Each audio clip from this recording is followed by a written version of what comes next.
Bienvenidos a la exposición que hará nuestra hermana Bermari García acerca de el valor que es correspondiente a las meditaciones diarias que fueron extraídas de las cartas Mahatma por la señora Catherine Beachy. Entonces vamos a escuchar con atención a nuestra hermana Bermari, no sin antes agradecerle que haya aceptado la invitación para que nos pudiera compartir estos conocimientos y eh, y el valor que tienen estas meditaciones que son expresadas por los maestros como instrucciones, ciertamente, del señor Sinet, y que ahora estamos interpretando a través de nuestra propia capacidad, en algunos casos, y también con el apoyo de algunos otros escritos que tienen relación precisamente con esto. Así es que sin más, por favor, adelante y muchas gracias, querida Bermari, por favor. Al contrario, hermano Enrique, muchas gracias a usted, a este hermoso grupo que me, que me hace esta deferencia, porque en realidad eh, los aprendizajes son muchos siempre que uno prepara una plática, y en este caso, pues el tema a mí me parece tan trascendente, tan importante, porque digamos que nuestra sociedad el uso del concepto ha sido muy desvirtuado, ¿no? Y entonces traer a nuestra mente un sentido más trascendente de lo que significa valor, me pareció como experiencia en la preparación de la plática muy valioso. Bueno, decíamos que la etimología del concepto valor, ¿no? Bueno, pues es uno de esos vocablos que tiene una, una historia larga en la humanidad, porque de hecho, bueno, se encuentra, por supuesto, en sánscrito, pero también hay referencias desde el griego en la palabra axio y del latín estimable. También en las lenguas romances que no son más comunes, por ser parte del español de ellas, tenemos como sinónimo valentía y coraje. Y en alemán es la palabra Wert, que significa una cosa o utilidad de la misma. Y en sánscrito ya sabemos que es un idioma pues muy rico, muy vasto y muy polifacético. Entonces tenemos desde el vocablo mulia, ¿sí? Pero también tenemos la palabra arta para referirse al propósito beneficio, ambas palabras, mulia o arta, o en una connotación más elevada, más trascendente, tenemos la palabra sattva, referido a pureza y bondad, y prajna relacionado con sabiduría profunda. O sea, entonces nuestros textos desde la perspectiva de que HPB recupera los saberes a través de, obviamente, de las indicaciones de sus maestros, los saberes pues más antiguos del sánscrito, pues tiene muchas connotaciones dentro de esto, ¿no? Bueno, y desde siempre prácticamente ha tenido un significado dual, ¿sí? Ya sea para indicar el precio o la utilidad de bienes materiales, o en su caso la dignidad o el mérito de las personas. Algunos de los aportes desde la filosofía, o sea, realmente el concepto valor se vuelve un problema filosófico y ético, que de hecho da origen a una rama de la filosofía que es la axiología. Fue introducido muy antiguamente por los estoicos, quienes usaron el término para hacer alusión a los objetos de las elecciones morales. Y así dice Diógenes dentro de este grupo: toda contribución a una vida conforme a la razón. Eso significa valor. O Cicerón, que nos dice: lo conforme a la naturaleza, entendido como lo que debe ser elegido en todos los casos donde media la virtud o la interioridad, que serían los valores intrínsecos, que de hecho así se conocen en las distintas planteamientos filosóficos a lo largo de la historia de la filosofía, y preferenciales o externos, que son considerados los valores extrínsecos o instrumentales.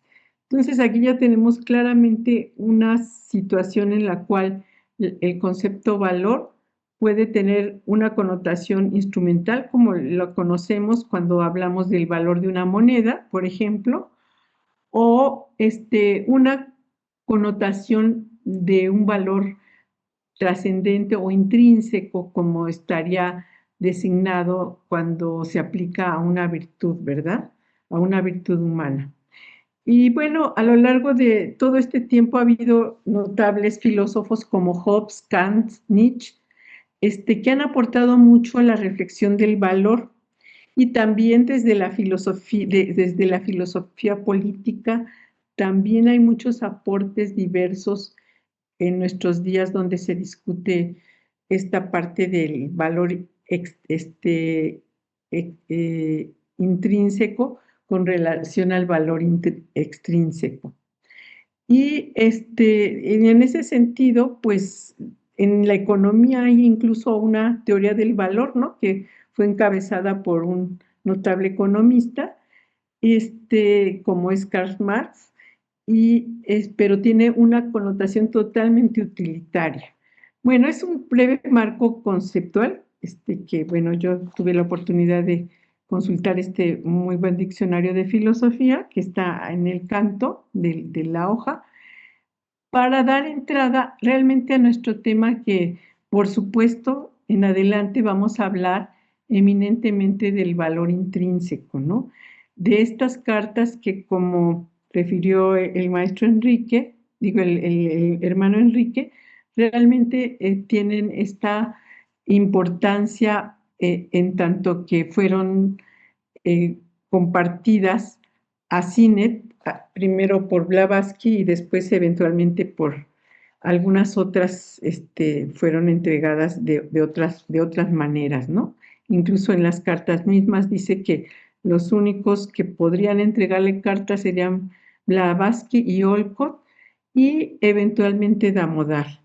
Bueno, eso es lo que dicen las cartas Mahatma, ¿no? Bueno, tenemos entonces que en julio primero, el pensamiento que la señora Catherine nos ha elegido dice, del pensamiento de los maestros, porque uno los puede buscar perfectamente en las cartas Mahatma, que es lo que yo me di la tarea de hacer, y dice: lo que quise decir por empresa desesperada es que cuando uno considera la magnitud de la tarea que han de acometer nuestros voluntarios teósofos, y especialmente la multitud de agencias formadas y por formar en la oposición, bien puede compararla a uno de estos esfuerzos desesperados contra la superioridad aplastante que el verdadero soldado tiene a ganas enfrentar. En realidad, los maestros aclaran que cuando aplican el concepto de empresa desesperada, están haciendo referencia al saber oculto. En los referentes de este párrafo los encontramos en la carta 8 de febrero de 1881, y hace referencia justamente en esta carta a la importancia de la enseñanza ocultista, a los problemas que eventualmente hace referencia seguramente Sinet, pero que los maestros contestan que realmente ellos podrían haber fundado la Sociedad Teosófica, pero por una serie de circunstancias que no nombran, no era su papel, le cedieron para fundar la ST a justamente HPB y Olcott. Y que aunque se cuestione o no si fueron perfectos esos inicios o no, muchos logros bajo la cubierta del espiritualismo se han logrado para dar origen a una corriente del conocimiento oculto. Y ellos enfatizan que, y desde la perspectiva del valor, de la importancia de redomar esfuerzos por la unidad, la fuerza y la cooperación entre todos los miembros. Y justamente, pues creo que nosotros, que no somos fundadores, sino somos, pues, personas que nos hemos acercado a estudiar teosofía y que hemos ido adquiriendo poco a poco este compromiso con la sociedad teosófica, pues nosotros tenemos que hacer alusión a esta recomendación de los maestros para mantener la unidad y cooperar, pues primero que nada con la ST, pero también con toda la vida, ¿no? Que sabemos que pues la vida es una, ¿no? Y para ello, pues no hay más que destacar la importancia de que trabajemos por tener almas limpias y para justamente concentrar como nuestra fuerza vital y magnética para el logro de los propósitos tan altruistas y trascendentes que nos dejaron los maestros. Vamos a pasar a valor la recomendación en Julio 2. Dice, jamás nos lamentamos de lo inevitable, sino que tratamos de sacar partido de lo peor. En esta carta, que es nombrada como 64, pero de hecho es la de julio 1884, sabemos que esto de las numeraciones de las cartas es una convencionalidad por la complejidad del hecho, pero bueno, fue de julio de 1884. Los maestros nos dicen, un temblor de tierra puede ser una bendición y un maremoto puede resultar en la salvación de muchos a expensas de unos pocos. ¿Sí? Entonces, aquí pues nos enfatizan la importancia de que no hay que lamentarse, ¿no? Por acontecimientos que seguramente se vivían en ese momento y que los maestros estaban dando respuesta a esos acontecimientos, ¿sí? Y que en realidad ellos contemplaban como males necesarios y pasajeros para el progreso de la sociedad teosófica. Y bueno, aquí me dio a bien citar este poema de Robert Browning, que dice, quien jamás volvió la espalda, sino marchó siempre hacia adelante, quien nunca dejó que las nubes de la duda lo envolvieran, ni soñó tampoco triunfar el mal, aunque mal parado y bien resultara, cayendo para levantar de nuevo y luchar mejor, ¿no? Entonces, creo que también aquí tenemos una clara enseñanza que extrapolando, ya que no somos adeptos ni aspirantes adeptos, pero somos personas que creemos y que nos hemos adherido a los principios de la sociedad teosófica, pues tenemos que realmente seguir adelante, ¿no? Y no considerar, por ejemplo, hay personas, yo recuerdo mucho el caso de, por ejemplo, los hermanos de Nicaragua, ¿no? Que ante las condiciones políticas temían incluso de que pudieran invadir la sociedad, la sede de la sociedad teosófica allá, ¿no? Y que pues aún así con todos estos males y todos estos momentos difíciles que eventualmente nosotros como sociedad teosófica, nosotros como hermanos podemos tener, pues tenemos que seguir los preceptos de los maestros, ¿no? Tener esa fe, esa seguridad de que siempre vamos a encontrar un mejor y trascendente camino, ¿no? Como así se nos ha marcado. Bueno, en julio 3, lo que nos refieren los maestros es, la corona de la victoria es solamente para el que prueba ser digno de llevarla, para el que lucha con Mara sin ayuda y conquista al demonio de la lujuria y las pasiones terrenas y no nosotros, sino él mismo se la coloca en las sienes. Esta recomendación está aludiendo dentro de la Carta 54 de octubre de 1882, que en realidad ellos nos refieren, los humanos tenemos vastas potencialidades, ¿sí? Y los maestros nos ponen a prueba todo el tiempo para ver cuáles son nuestras cualidades morales latentes, ¿sí? Y para, en su efecto, guiarnos hacia el sendero de la derecha, que sabemos que es justamente el sendero de los hermanos de la Logia Blanca. En ese sentido, todos, en el caso que los maestros estaban en este proceso, todos los aspirantes y finalmente los poquísimos adeptos fueron probados, ¿sí? Los maestros siempre les dejan su libre albedrío, o sea, el ser humano siempre tiene libre albedrío.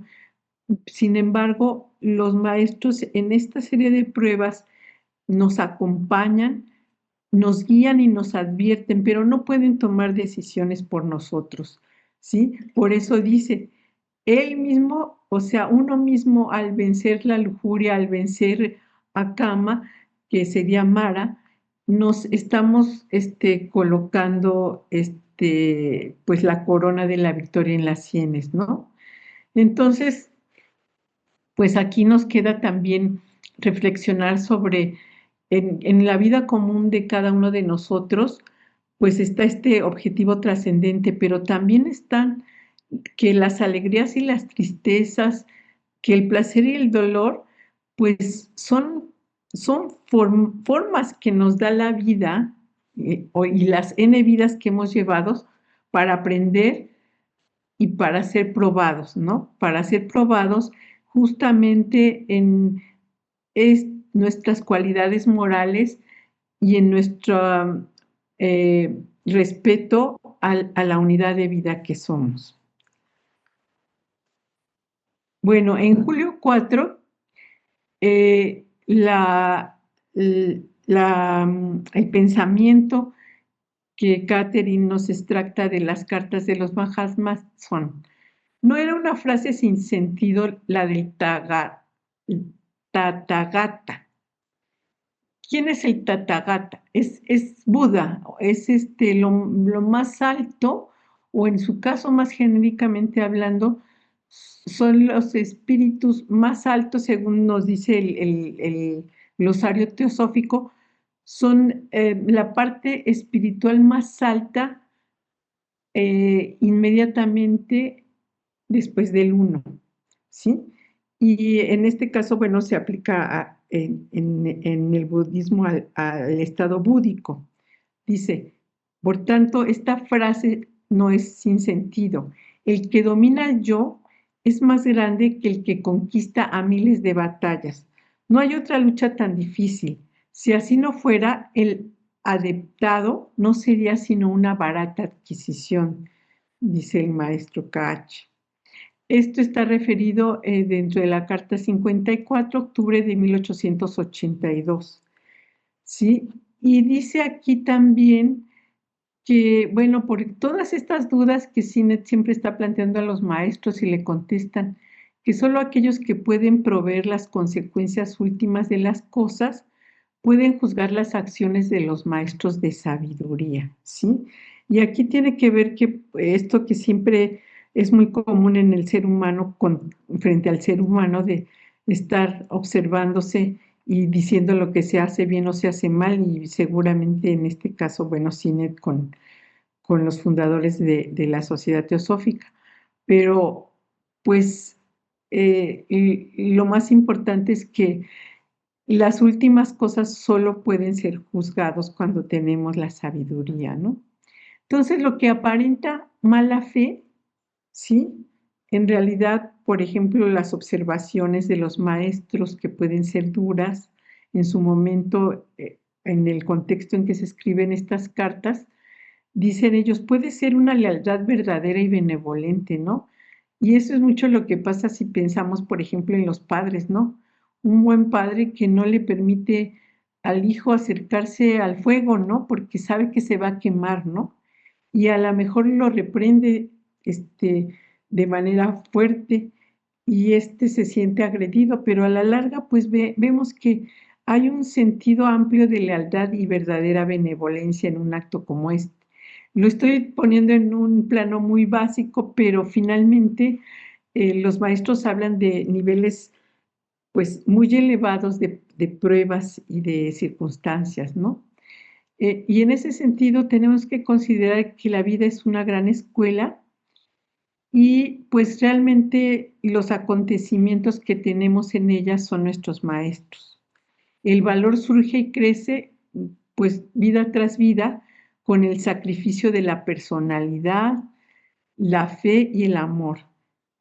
Tiempo habrá en el que la naturaleza no guarde secretos para nosotros, pero como dicen los maestros, bueno, ya es cuando tengamos pues ese pulimiento que se requiere de nuestra humana superior para poder acceder a o acercarnos a tocar otros estados de la conciencia como los que acompañan a los adeptos y por supuesto a los maestros.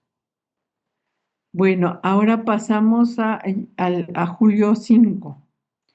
En julio 5 los maestros nos refieren, bueno, Catherine hace alusión a lo siguiente: al recorrer tu propia senda de espinas, vuelvo a decir valor y esperanza.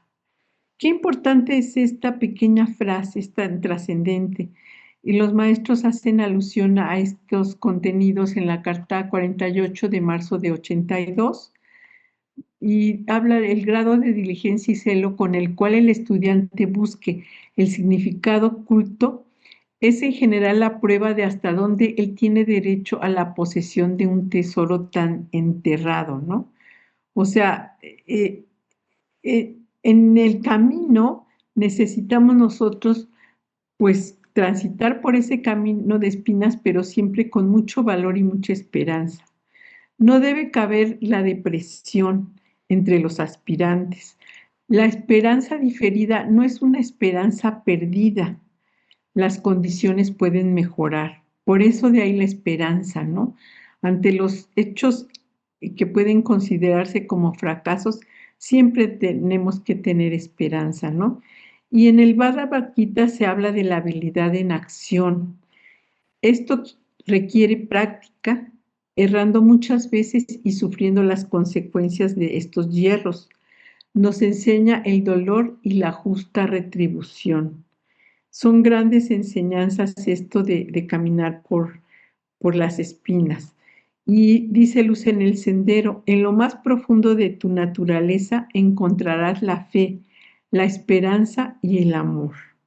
Sí, nuevamente, esta importancia de que aunque nuestro mundo de pronto parece derrumbarse porque somos seres que estamos pues iniciando en esta raza que nos tocó vivir, estamos iniciando apenas en el proceso de discernir y muchas veces nos agobia el dolor y la desesperación, y es algo que no debemos dar cabida nunca en nuestro corazón.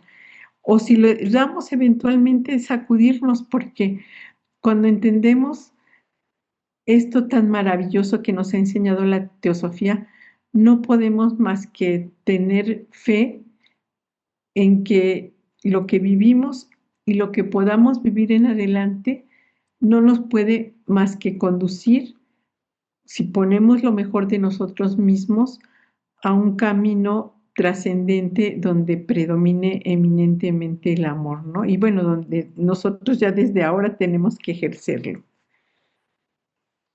Bueno, julio 16 dice, julio 6, perdón. La frase dice: como en el verdadero hombre de Carile, que no se deja seducir por la molicie, la dificultad, la abnegación, el martirio y la muerte son los alicientes que obran durante las horas de prueba en el corazón de un verdadero chela. ¿Quién es Carile? Carile fue un pensador escocés que justamente enarboló un libro, bueno, hizo un libro que se llamó El verdadero hombre y que decía que toda sociedad, bueno, hablaba en el plano de la sociología, hablaba en el plano de las condiciones de su mundo, y que toda sociedad, cuando encuentra el verdadero hombre, ese hombre al que hay que seguir, pues cuando se logra justamente trascender las pruebas, ¿no? Por eso hace referencia a Caril. Bueno, en este sentido, la Carta 64 de julio de 1884 nos señala: pocos peregrinos del ocultismo alcanzan la tierra deseada.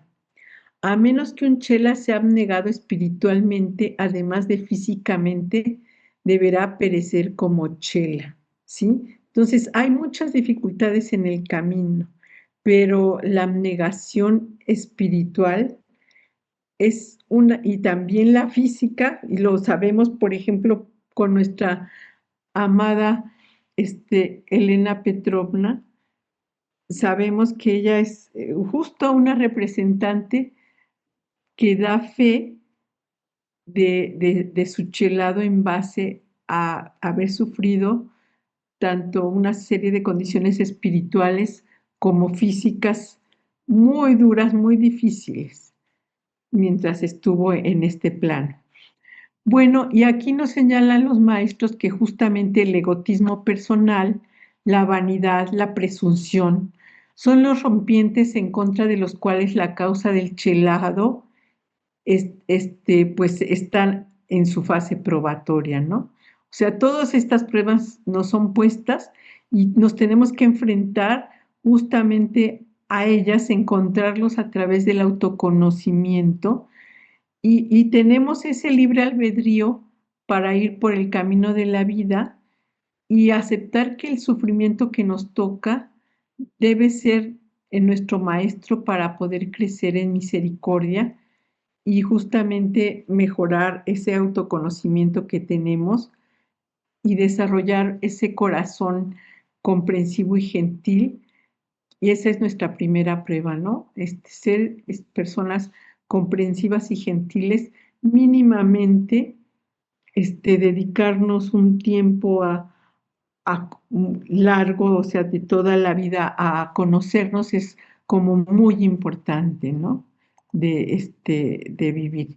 Y por último tenemos Julio 8, que nos dice: es verdadera hombría aceptar valientemente la parte de uno en el karma colectivo del grupo con quien trabaja, sin dejarse amargar, ni ver a los demás más oscuros de lo que son, o culpar de todo a alguna oveja negra especialmente escogida como víctima. Creo que esta última sentencia nos deja mucho que pensar, ¿verdad?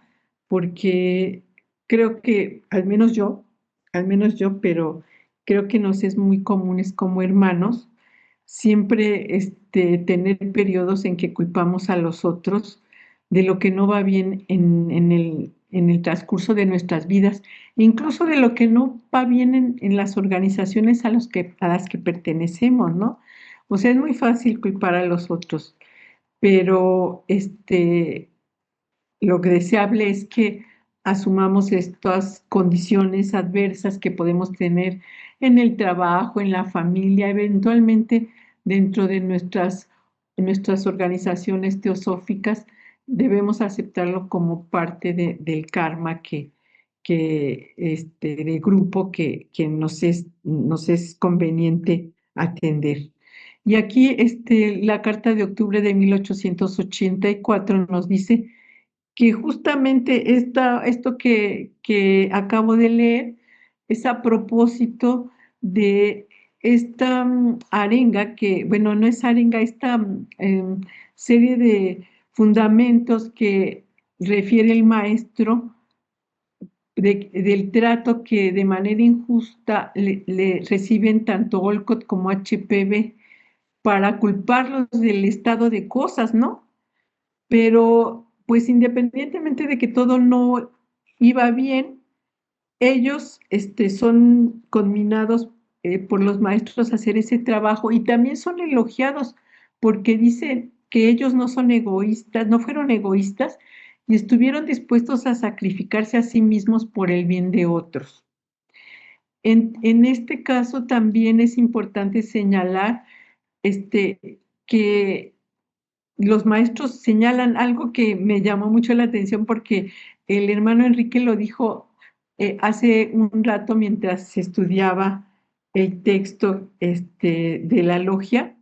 Dice, siempre recibirá la protección de los maestros. Y él dijo, sí, los maestros nos están viendo. Y si ven realmente que es un hombre generoso, que hace todo un trabajo para desaparecer la personalidad por la causa teosófica y por el bien de la vida, y tolera tanto las incomodidades como la difamación como HPV y Olcott toleraron, pues siempre van a ser vistos, siempre van a ser de alguna manera guiados por los maestros, ¿no? Porque bien decimos, ellos no nos van a resolver porque el problema es nuestro. Si nosotros tenemos que hacer frente a este asunto de ir creciendo en el amor y en la espiritualidad, ellos solamente nos van a guiar. Y en ese sentido, ser un verdadero teósofo de alma y corazón, este, para la familia y para los entornos sociales de los que participamos, es justamente hacernos cargo de ese karma grupal que nos tocó en esta y en todas las vidas que hemos vivido y que no podemos darles la vuelta, ¿no? Sino tenemos que tener ese valor amoroso para seguir caminando por estos senderos. Y dice justamente Luz en el Sendero, el pecado y vergüenza del mundo son nuestro pecado y vergüenza. Eso no debemos olvidarlo nunca. No podemos decir, ahora sí que señalar culpables. No, en realidad debemos hacernos cargo que lo que pase en cualquier condición de nuestra vida es nuestro pecado y también nuestra vergüenza. Y yo quisiera concluir, hermanos, porque pues en realidad todavía no es tiempo de concluir porque estamos iniciando el tema de valor, pero sí quisiera leerles un, un pequeño extracto de una conferencia que dirigió Annie Besant, y que nos habla, que le dirigió esta conferencia a la juventud hindú en su momento.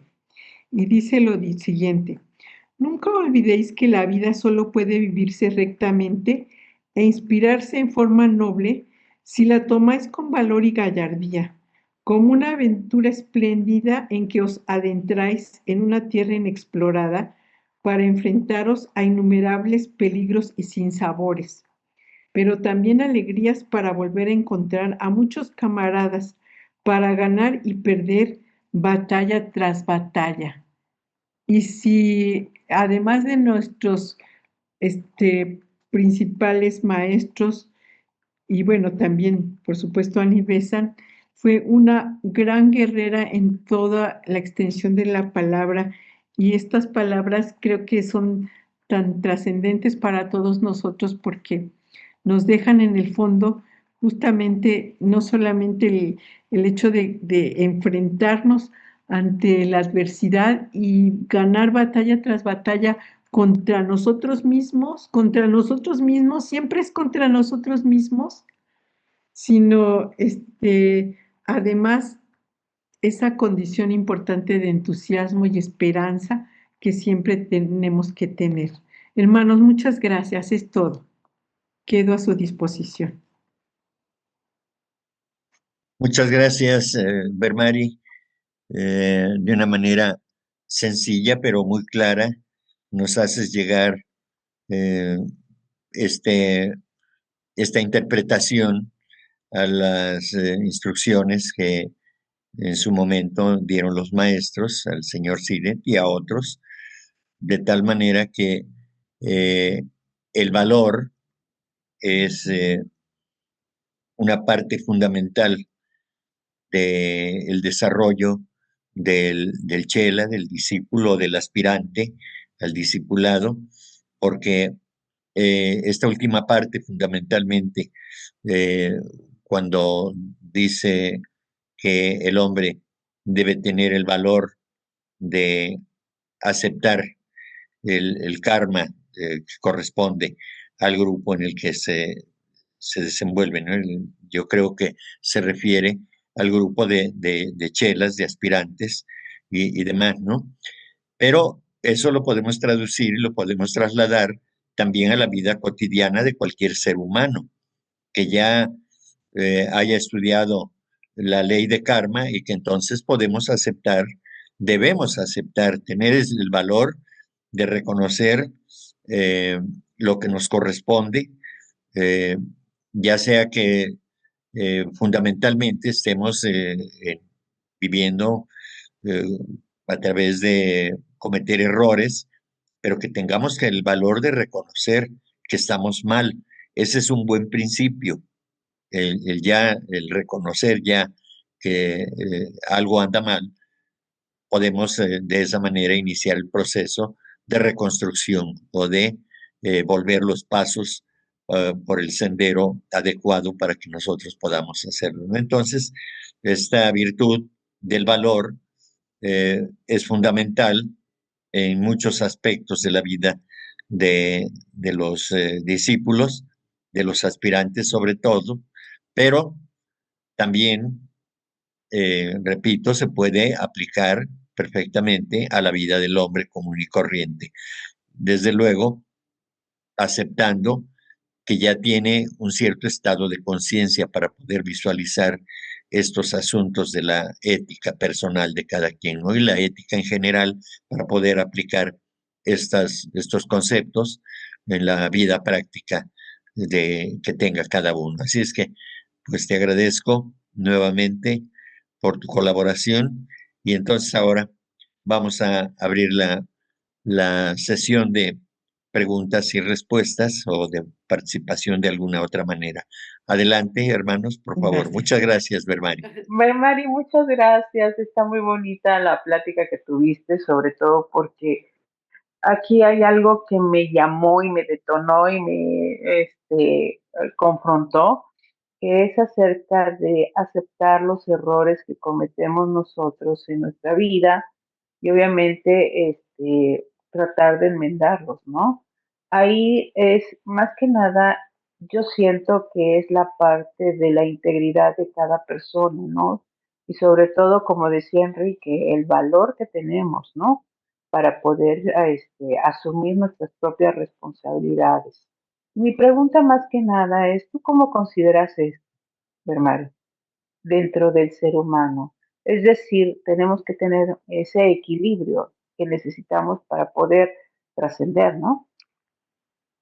Sí, Pati, muchas gracias por tu pregunta. En realidad, yo creo que en la medida en que vamos caminando por este sendero que nos hermana de manera inmediata, tenemos que ir asumiendo que tenemos una gran responsabilidad.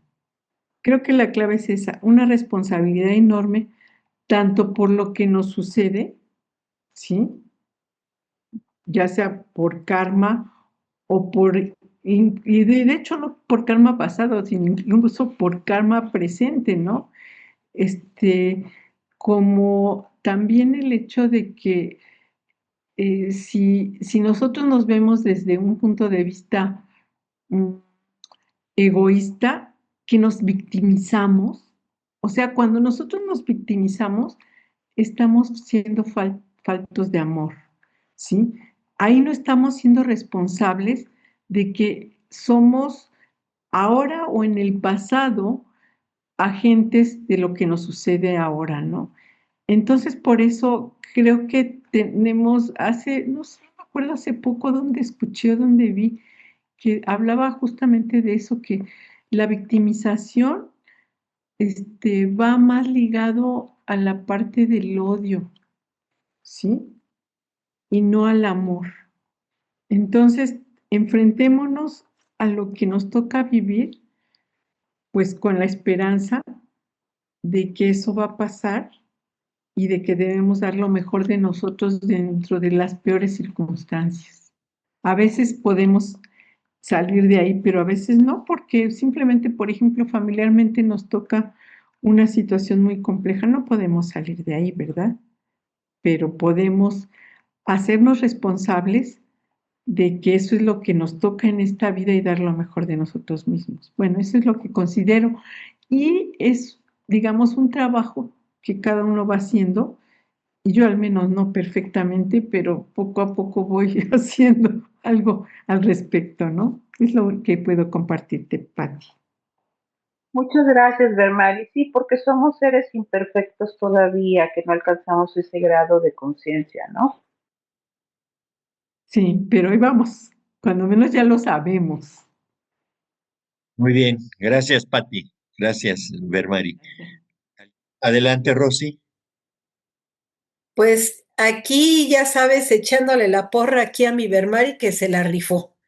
Ay, Vermari, tan bella, siempre, sí. siempre nos dejas como los dentistas, con la boca abierta. Ay, no, no, lo que yo les Hermoso todo, nos comparto, los sí. explicaste con manzanitas y palitos, maravilloso. No cabe duda que el gimnasio está aquí en la tierra y aquí, ahora sí que hay que trabajar y darle, como decían unos maestros, los verdaderos diablillos están ahí adentro y esos son los que hay que darles chicharrón. Entonces, lo más difícil es trabajar con ellos, ¿verdad?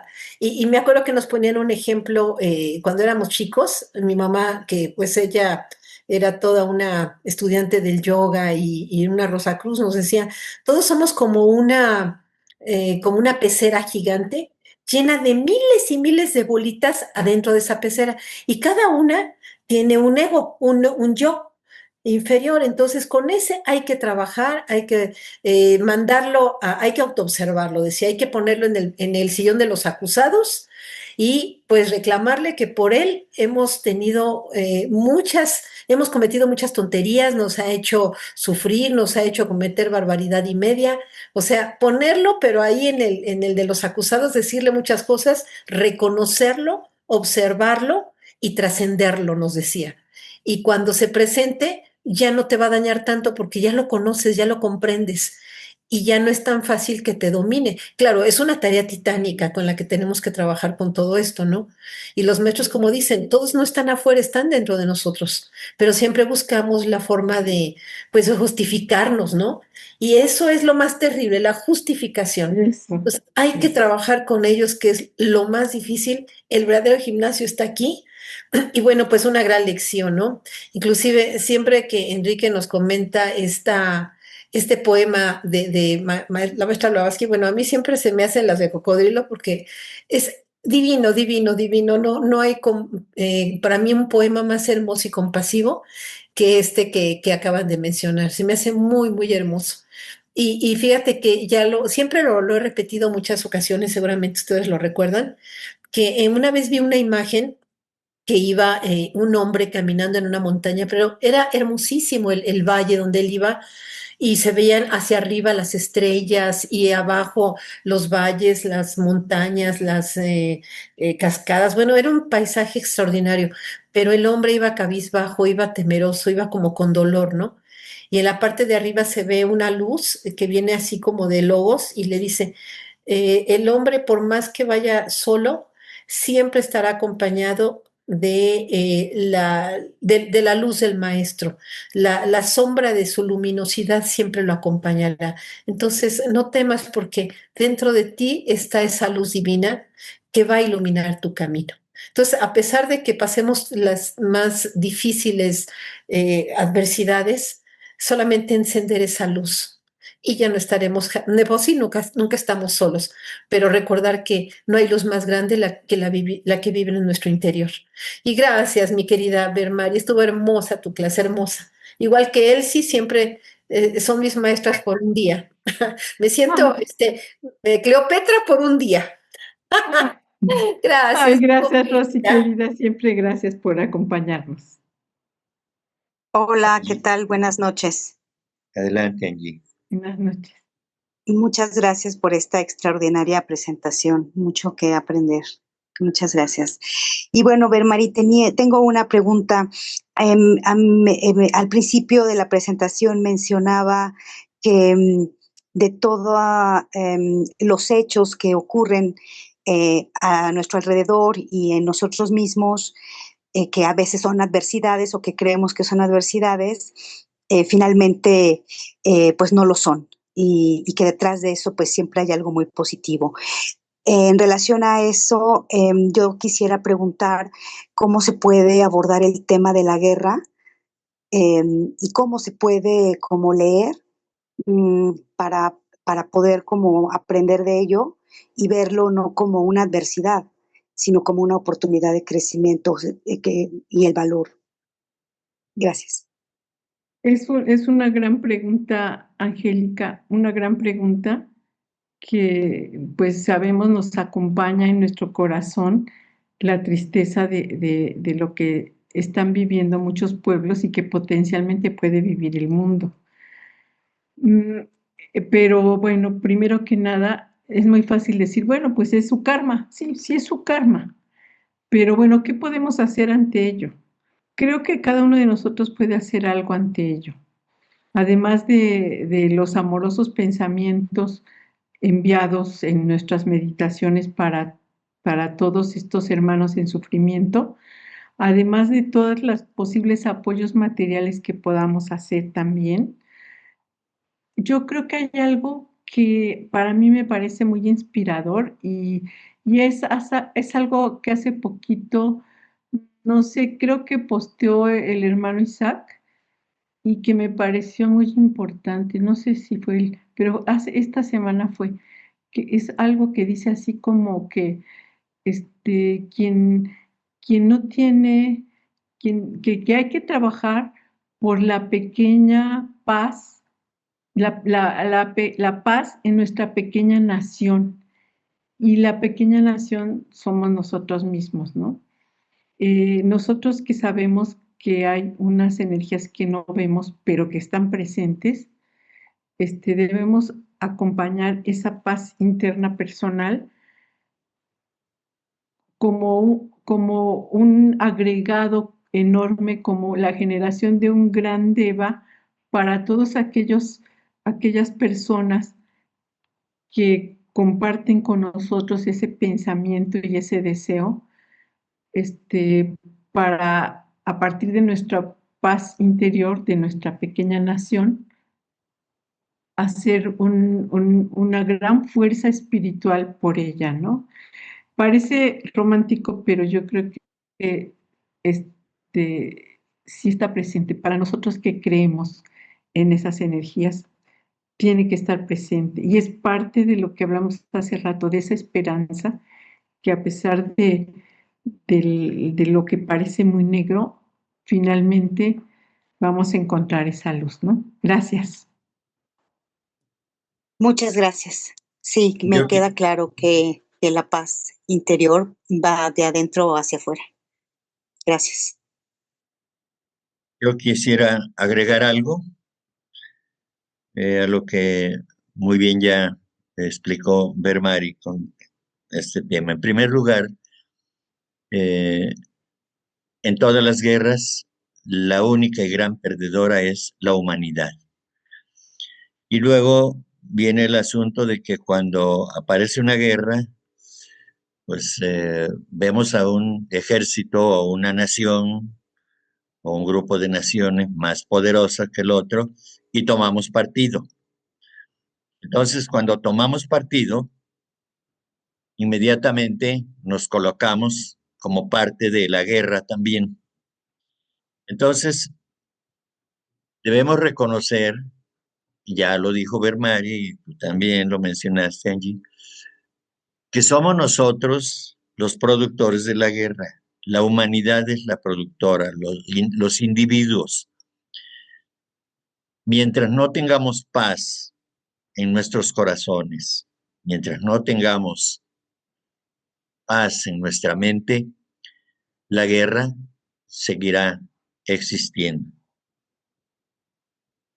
No hay no hay escapatoria en ese sentido.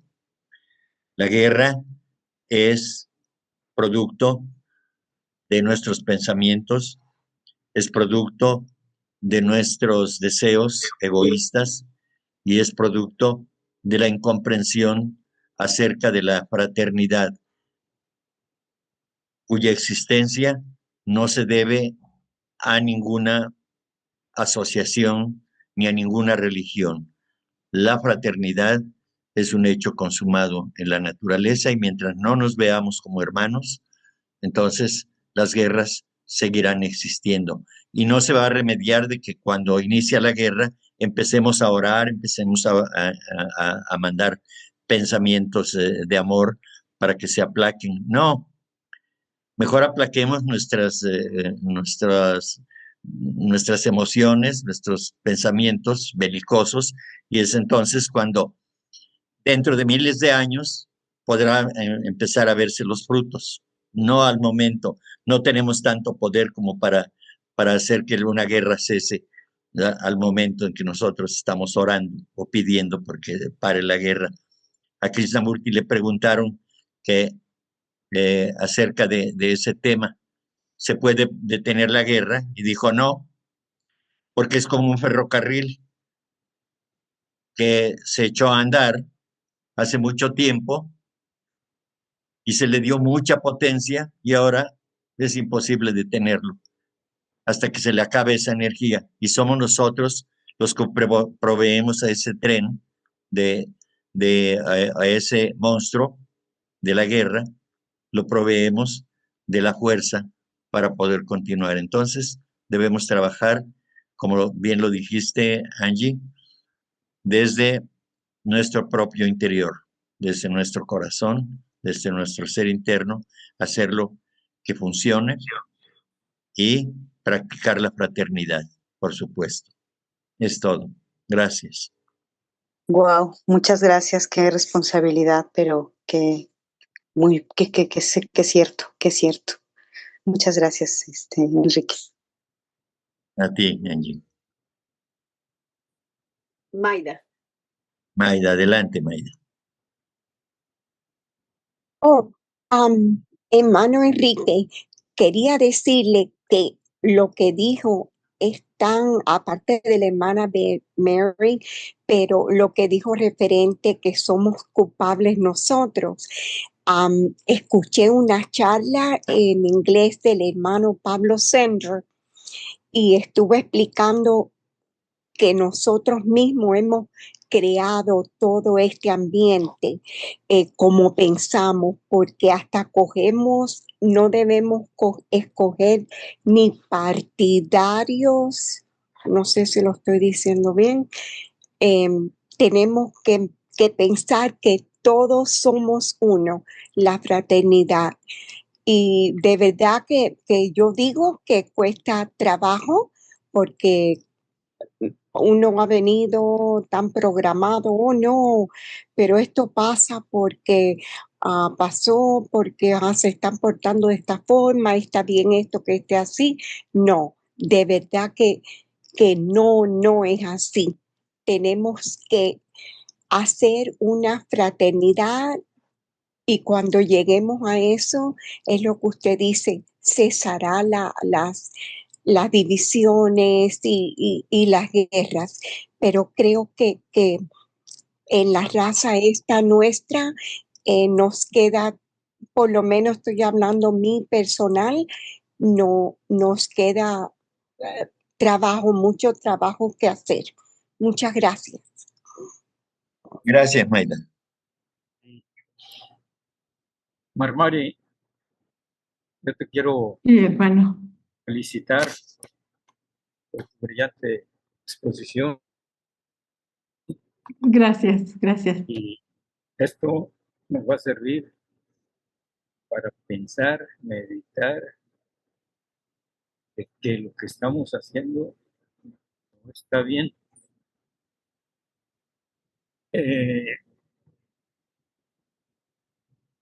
Yo confío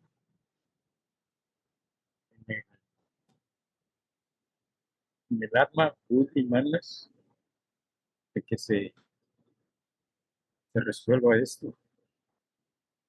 Ya son muchos muertos.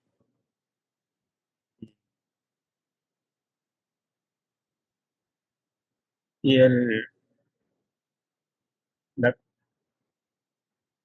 la triada superior no está conforme con eso. Y es cuanto, Vermari. Muchas gracias. Y te deseo lo mejor. Yo reconocí a Vermari porque lo accesible de sus explicaciones, la claridad que tienen, representan un trabajo y un enorme esfuerzo en el tema. Gracias, Vermari, porque lo has hecho accesible para mí, que es la primera vez que escucho al respecto y que comprendo lo mucho que has trabajado para ello. Gracias. Gracias, Yolanda, te agradezco mucho. Muy bien. Pues nuevamente mi gratitud completa para ti, Vermari, por tu colaboración y para todos. Para